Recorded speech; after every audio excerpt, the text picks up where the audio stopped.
I'm Tracy Sabol. Tonight on EWTN News Nightly. Making headlines, President-elect Trump continues his cabinet picks and lawmakers in D.C. are weighing in. We have the latest from Capitol Hill. Hitting the road. President Biden heads to South America where he'll hold high-stakes meetings with China's leader. Concerning trend. Reports find that since the U.S. election, women are stockpiling abortion pills. We have analysis.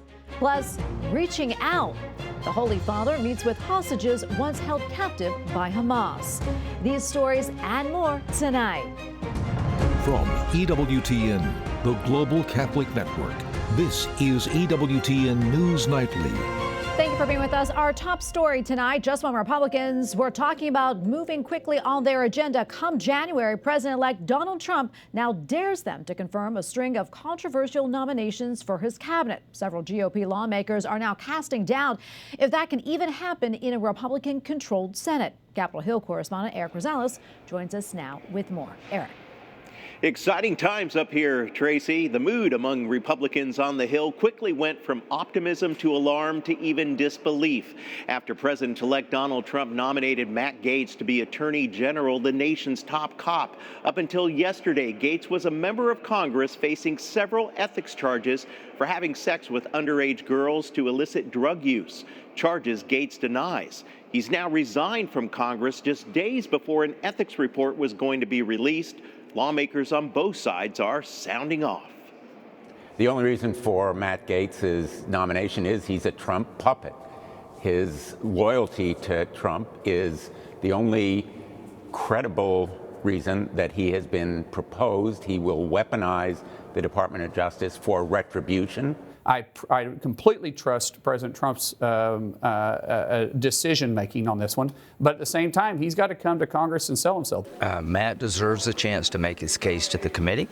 I think he's very intellectually gifted. He'll be asked a lot of hard questions. Delaware Senator Chris Coons, who's also on the Judiciary Committee with Senator Graham, tells me he hopes and expects to have a confirmation hearing and not allow President Trump to make a recess appointment. I think it would be a genuine mistake to allow a recess appointment of someone where there is so much question or controversy about that particular nominee. A recess appointment by President Trump could happen if Congress is not in session. Some say all options should be considered. We should use those authorities to go ahead, vet nominees, and get them confirmed, as opposed to avoiding the hard decisions that the American people elected us to make. Another pick raising eyebrows is Fox News host Pete Hegseth for Secretary of Defense. Some lawmakers say he doesn't have the experience in defense policy or to lead an agency, but several Republicans say as a decorated Army veteran, he's fit to serve. Princeton grad, Harvard graduate degree, actually fought in a couple theaters, and to me, I think he's going to bring a grassroots kind of a point of view to the Defense Department. You're already seeing some concerns raised by Republican senators, so we'll see what happens. But I'm focused on what we're doing in the next 6 weeks. The president-elect's pick of Tulsi Gabbard for Director of National Intelligence is also drawing lots of attention. Several lawmakers say that she has significant baggage, notably her support for autocratic leaders such as Vladimir Putin of Russia and Bashar al-Assad of Syria. And earlier this evening, President-elect Trump actually posted on X that Robert F. Kennedy Jr. will in fact be Secretary of Health and Human Services. RFK Jr., a longtime Democrat, joined the Trump campaign after running against him. Bottom line, it's going to make for some interesting television once the new Congress takes over in January and starts up confirmation hearings. At the Capitol, Eric Rosales, EWTN News Nightly. Beyond lawmakers, former federal officials are expressing concern over Trump's pick of Matt Gaetz. Former FBI Director Andrew McCabe offered his assessment. The Attorney General is the key player that informs and educates the entire room. We're talking about cabinet secretaries here, people who advise the president on a day-to-day basis. They all look to the Attorney General to be able to tell them what the law says, what it means, how it fits in any particular scenario, and what the challenges are to some of the things that our military, our law enforcement, and our intelligence agencies need to do to protect the United States. And the idea of Matt Gaetz, a guy who maybe practiced law in a small firm in Florida for a year or two before he went into politics, it's just unthinkable that he would be able to rise to the significant demands of that role and to perform it in a way that actually added value to the nation's national security process. So for me, that's the part that really kind of shakes me to my core. Beyond that, there's a million different ways that he could negatively impact the department and its component parts like the FBI in terms of just his misunderstanding and lack of respect for the work that they do. President Joe Biden faces tricky international issues in his final 2 months in office. He begins an extended trip to South America. Today, the president is traveling to Peru and Brazil to meet with other world leaders, including the head of China, who will be trying to steal the spotlight with a multi-billion-dollar investment. White House correspondent Owen Jensen reports. Owen. That's right, Tracy. Very soon, President Joe Biden will sit down with Chinese President Xi Jinping. Now, it'll likely be the last time they meet as global leaders, but it will involve a lot more than just saying their goodbyes. President Joe Biden departs Joint Base Andrews to begin his 6-day-long journey to Peru and Brazil to attend the APEC and G20 summits. The trip will put him face-to-face with Chinese President Xi Jinping. The competition with the People's Republic of China is going to be defining for what the world looks like over the course of the next 10, 20, and 30 years. And so that has got to be a paramount priority for the incoming administration. China's first order of business in Peru is inaugurating a $1.3 billion megaport that will put China's regional influence on stark display. National Security Advisor Jake Sullivan told reporters Wednesday in the White House press briefing room that the U.S. wants to manage the competition with China before it veers into conflict. The president has also taken common sense measures to advance our national security and protect our most sensitive technologies to prevent them from being exploited or used against us by the PRC. World leaders at the G20 are also expected to respond to the wars in Ukraine and the Middle East. What steps are we going to undertake to make sure that Gaza can rebuild, that it is no longer a springboard for terrorism against the Israeli people, that it is no longer under the control of Hamas? While at the State Department, I asked about pro-democracy advocate and Catholic convert Jimmy Lai, currently sitting in a Hong Kong prison, awaiting the resumption of his trial. The question simply, will the issue of Jimmy Lai, will President Biden and Antony demand China and President Xi release Jimmy Lai? So in every engagement that Secretary Blinken and President Biden have had with Chinese counterparts, whether it be President Xi or the Secretary's own engagements with Director Wang Yi, certainly human rights and the treatment of political dissident voices has been part of those conversations. I'm not going to preview or get ahead of what may or may not be at the agenda at APEC. During his trip to Peru and Brazil, President Biden will also meet with the leaders of both countries. He released a video earlier previewing some of his goals. I'll be the first American president to visit the Amazon rainforest. We're going to discuss how we can resolve our toughest global challenges, including climate change, by working together. Now, Trump's election victory puts President Biden in a lame duck position on his trip. Global leaders will be trying to assess what Trump's election victory means for them and how it will impact their countries. At the White House, Owen Jensen, EWTN News Nightly. Well, NATO and the European Union are pushing China to convince North Korea to keep their soldiers out of the Russia-Ukraine war. So far, up to 12,000 North Korean troops have been sent to Russia in exchange for missile technology. That is according to NATO.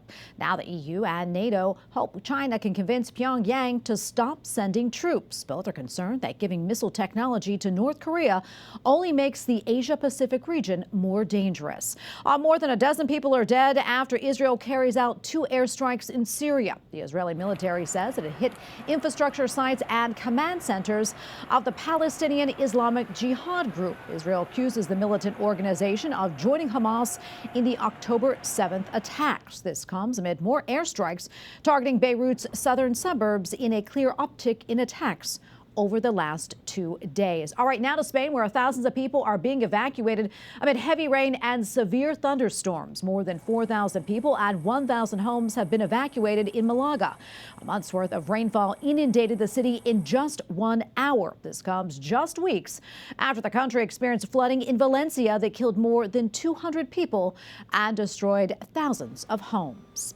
All right, now to Central America, where a late-season tropical depression has strengthened in Tropical Storm Sarah. The National Hurricane Center says it is expected to hit near the coast of Honduras, causing life-threatening flash flooding and mudslides. Heavy rain is also forecast for other countries in Central America, such as Belize and El Salvador. Experts say that it is still too soon to know the impact that Tropical Storm Sarah could have on the Gulf of Mexico, Cuba, and Florida.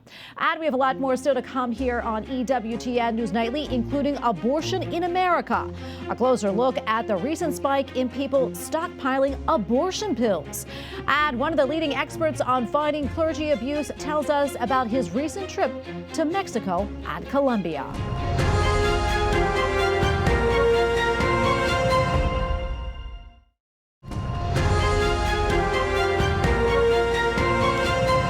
Say that since the U.S. presidential election, women have been stockpiling abortion pills as well as the so-called morning after pill in anticipation of possible bans. One telehealth service saw a massive rise in sales post-election, including a 600% increase in abortion pill orders. Meantime, one of the biggest providers of abortion pills said 24 hours after the election, it received 10,000 requests for the abortion drug.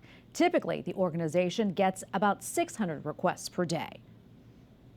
And joining us now to talk about this and more is Dr. Chris Cerrucci, a board-certified OBGYN and board chair of APLOG, the American Association of Pro-Life OBGYNs. Dr. Cerrucci, great to be with you today. First, your reaction to all of this, and what does this signal that women would feel the need to stockpile these life-ending drugs? Yes, thank you for having me. I will have to say, I guess I'm not surprised because just the narrative being pushed is that these drugs are safe when they're not. They're not safe even when there's significant risk when they're taken according to the FDA regulations, let alone when they're taken by women on their own. So I'm not surprised that women are stockpiling these. Yeah, and talk to us about some of those dangers. I mean, obviously we know the abortion pills and the life of preborn babies, but tell us about the potential dangers to pregnant women, especially if they're taking these drugs without medical supervision. Absolutely. So we know that abortion always kills the baby, but the abortion drug has significant risks to women. One of the most common risks of these abortion drugs is bleeding. A study in Finland where they have a better data tracking than we have showed that 15% of women hemorrhaged. We've heard women describe taking these medicines and then just sitting in a pool of blood in their bathroom. There can be significant bleeding. Women have needed transfusions. That would be the most common complication. Sometimes the pills, women take these pills and they don't pass all of the pregnancy, and so they have to end up having a surgical completion, a surgery anyway. There's risk of infection. Women have died of this pill, and the most common cause of death has been infection. I will say even the drug insert for the drug mifepristone says that 2.9 to, I think, 5.6% of women, 2.9 to 4.6% of women go to the emergency room. And this is taking them when as prescribed according to the FDA regulations. Yeah, and we know it's not just physical, too. There's emotional and mental implications to all this as well. Dr. Cerrucci, if a person is stockpiling these pills, I mean, gathering many of these pills, it would seem they're not just gathering these for themselves. Talk to us a little bit about that and the implications there. Sure. Well, we don't know why they're stockpiling them or who for, but we do know that one of the risks of being able to get these pills online is forced abortion, coerced abortion, trafficking. So there have been reports in the news of putting the pills in a woman's drink or her pancake, and so she doesn't even know that she's taking it. We know that traffickers are likely using these pills. So we know that these poor women who are trafficked have abortions, and they often have forced abortions. How much easier if these are obtained online? Dr. Cerrucci, thank you for taking the time to speak with us about all this. It's really concerning, and we appreciate your time. God bless you. Thank you for having me. A German Jesuit priest who is one of the church's leading experts in the fight against clergy sexual abuse recently returned from a trip to Latin America. There, Father Hans Zollner worked with church leaders in responding to the abuse of vulnerable persons. Father Zollner served on the Vatican Commission for the Protection of Minors from 2014 until his resignation last year, citing concerns over the way that it was operating. He currently serves as the director of an Institute of Anthropology studying human dignity and care at the Gregorian University in Rome. EWTN Vatican correspondent Paula Arraza has more. Thank you so much, Father Hans Zollner, for allowing us to make this interview. Could you let us know a little bit about your job in regards to the protection of minors? Education, formation in safeguarding, which goes beyond simply giving guidelines or giving workshops. We want to create an atmosphere where people can feel safe and are safe, in safe space, safe relationships, and safe processes. You just came back from your trip from Colombia and Mexico. What was the purpose of this trip? I would say there is a lot more to do, but at least the Catholic Church can say that they are engaged in this in basically every country. What is not going well, not only in Latin America, but also in other parts of the world, is how the Catholic Church, its institutions and its responsible persons face what has happened in the past in terms of what type of abuse has happened, who did commit that abuse, who covered it up, and what is being done to reach out to victims' families. That is very difficult for the Catholic Church worldwide, to admit to those crimes, to reach out to and listen to the victims, and to do whatever can be done so that justice is being brought about. You mentioned that in the Institute you have this culture of education as something important to prevent abuse. Is there anything that could be done for education for seminarians before being a priest that could prevent these things? A lot can be done, and a lot has been indicated by the Church itself.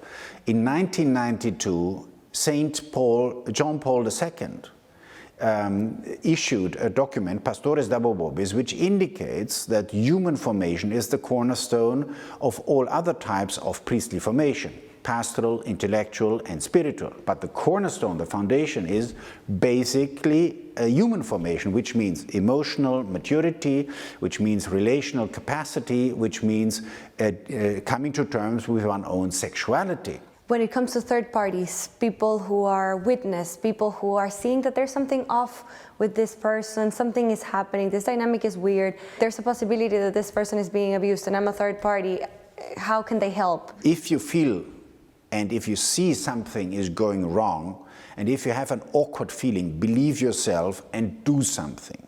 Reach out to people you trust and who know more than you about how to deal with such situations. Therefore, it is important that within the diocese and the religious communities we have persons who are trained well enough and can counsel and advise what is to do and to whom to direct, for example, allegations or, let me say, perceptions, so that abuse that is going on or abuse that is about to happen is stopped immediately. Up next on EWTN News Nightly, they're having a blast. People in England celebrate the birthday of King Charles III. Plus, analysis of the recently concluded USCCB meetings in Maryland.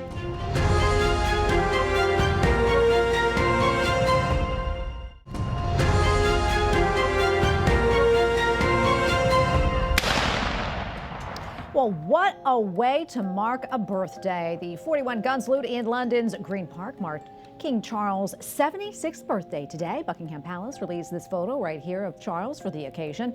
And members of the royal family have also been sharing their good wishes online. And happy birthday. Well, the U.S. Catholic Bishops' Conference Fall Assembly wraps up today. The church leaders addressed several issues, including a response to the recently concluded Synod on Synodality. Archbishop William Lori says the Synod is more about converting our own hearts rather than creating new church structures. The bishops also listened to reports from the National Eucharistic Congress, elected new chairman for 5 committees, and voted to advance 2 sainthood causes, one being a religious sister from the Order of St. Benedict, the other a laywoman and an advocate for those with special needs. And for analysis, we turn now to Dr. Matthew Bunson, Vice President and Editorial Director for EWTN News, and he was in Baltimore for the USCCB meetings. Matthew, great to be with you. Great to be here. All right. Well, first off, a lot coming out of this meeting this fall. Yep. What were your big takeaways? Well, as you noted, we had 3 major events that were all sort of in succession leading up to the discussions of the bishops in Baltimore. We had the National Eucharistic Congress in Indianapolis in July that many, if not most, of the U.S. bishops attended, and its impact. Then we had the month-long Synod on Synodality that was attended by many of the most senior officials of the Catholic Church in the United States. And then, of course, we had the election. All 3 were sort of overhanging the discussions, and all 3 were the focus of some of these discussions. What was especially striking, you hit on it right in your introduction to our conversation, on the Synod on Synodality. One of the big questions was how the bishops are going to embrace the work of the Synod and then begin implementing it nationally. Were there going to be conflicting views? Would there be fireworks among the bishops as to how we implement this? Well, the answer was that they reached a compromise. They've established a task force to help us implement the vision of Pope Francis for the United States. They're very supportive of the whole vision of the Synod on the part of Pope Francis. But I think the biggest takeaway from that side was Archbishop Lori when he said we have to have a conversion of heart. It's not simply a series of processes and programs.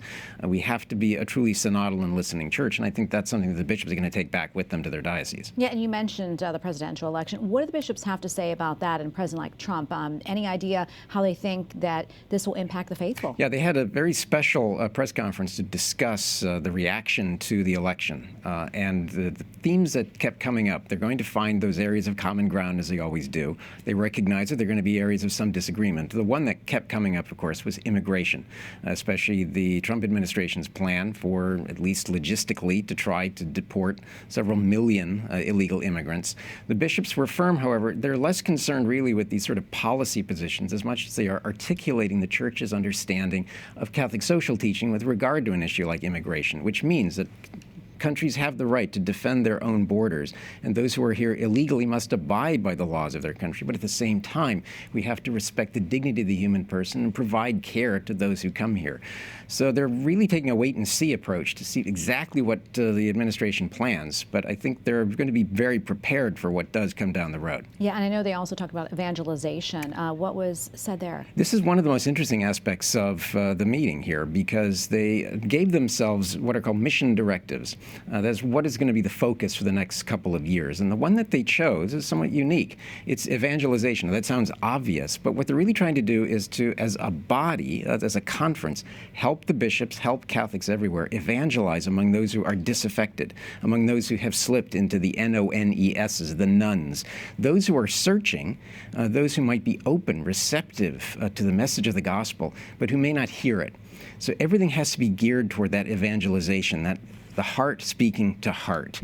And I think that's something that the bishops see as their big priority for the next couple of years. Yeah, definitely. And before I let you go, I want to talk about sainthood causes. Yes. Tell us a little bit more. We mentioned it, but you have more info than we do. It's typical for the bishops to give their vocal support to the prospect of causes for canonizations. In this case, there were 2. One was a Benedictine nun who died at the age of 26 in 1926, Sister Anela Zervas, and another, Gertrude Barber, a laywoman who cared for those with disabilities and learning disabilities.